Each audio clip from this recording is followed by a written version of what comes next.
Nic jiného nám nezbývá, že? Nesmíš to pro.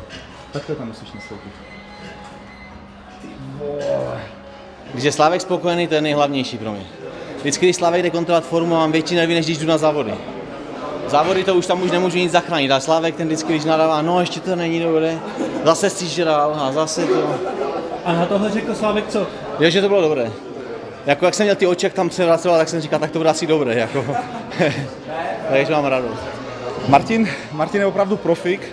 Jo. Pro mě není jenom profik to, že jako získal profikartu a tím to je profik.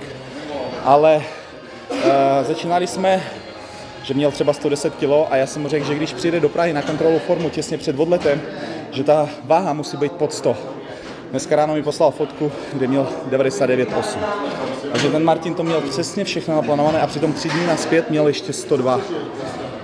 Takže on to stáhl prostě to a vidíte, jak ta forma graduje. A takhle doplánuje se, jak ty soutěží. Tak to má být. Poslední 3 týdny už asi jedu, no každý den v kuse, prostě neměl jsem ještě volno a jezdím 12 tréninků denně, 12 tréninků týdně chci říct.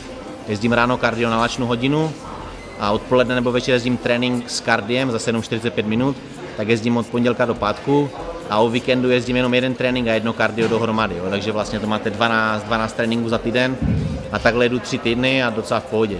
Někdy je to takové horší, když prostě nemáte ty cukry, jo, že člověk je unavený, nechce se vám moc mluvit, ale prostě já mám ten pocit rád, když vidíte, jak to tělo prostě dokážete vyždímat úplně, že jste úplně KO.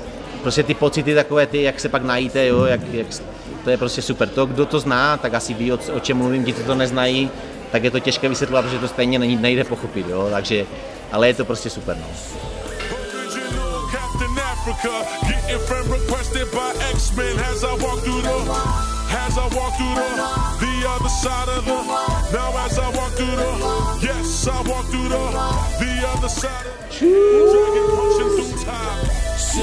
Original Captain Africa, getting from requested by